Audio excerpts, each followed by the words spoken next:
कोकणातील प्रत्येक घटनेवर असणार आहे आमची नजर। शेती, राजकारण, समाजकारण, क्रीडा, मनोरंजन आणि बरच काही।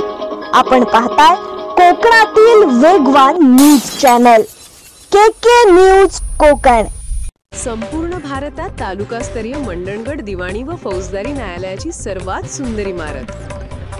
सर्वोच्च न्यायालयाचे सरन्यायाधीश माननीय न्यायमूर्ती श्री भूषणजी गवई साहेब यांच्या प्रमुख उपस्थितीत मंडणगड जिल्हा रत्नागिरी दिवाणी व फौजदारी न्यायालय इमारतीचे लोकार्पण आज मंडणगड येथे संपन्न झाले। प्रसंगी न्यायालय इमारतीच्या प्रांगणात भारतरत्न परमपूज्य डॉक्टर बाबासाहेब आंबेडकर यांच्या पूर्णाकृती पुतळ्याचे अनावरण आणि त्यांच्या जीवनपट कोनशिलेचे अनावरण करण्यात आले। तसेच माननीय सरन्यायाधीश साहेब यांच्या हस्ते न्यायदान कक्ष आणि वकील ग्रंथालयाचे उद्घाटन झाले। संपूर्ण भारतात तालुका स्तरावरील मंडणगड न्यायालयाची सर्वात सुंदर इमारत उभारली गेली असून महामानव डॉक्टर बाबासाहेब आंबेडकर यांच्या पुतळ्याच्या साक्षीने मंडणगड दिवाणी व फौजदारी न्यायालयात न्यायदानाचे पवित्र कार्य होणार याचे समाधान आहे।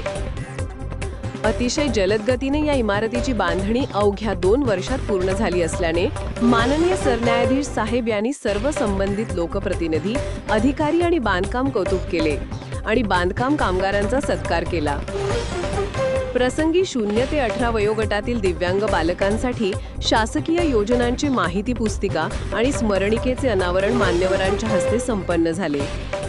या लोकार्पण सोहळ्यास माननीय मुख्यमंत्री नामदार श्री देवेंद्रजी फडणवीस साहेब, माननीय मुख्य न्यायमूर्ती उच्च न्यायालय मुंबई श्री चंद्रशेखरजी साहेब, माननीय उपमुख्यमंत्री नामदार श्री एकनाथजी शिंदे साहेब, माननीय पालकमंत्री तथा उद्योग मंत्री श्री उदय सामंत साहेब, माननीय न्यायमूर्ती उच्च न्यायालय मुंबई श्री मकरंद कर्णिक साहेब, माननीय न्यायमूर्ती श्री माधवजी जामदार साहेब, प्रभारी प्रमुख जिल्हा व सत्र न्यायाधीश रत्नागिरी श्री विनोदजी जाधव, दिवाणी न्यायाधीश कनिष्ठ स्तर व न्यायदंडाधिकारी प्रथम श्रेणी Mandangad Shrimati Amritaji Joshi, bar council of Maharashtra and गोवाचे अध्यक्ष ॲडव्होकेट अमोलजी सावंत, वकील संघ मंडणगडचे अध्यक्ष ॲडव्होकेट मिलिंदजी लोखंडे आदी मान्यवर उपस्थित होते।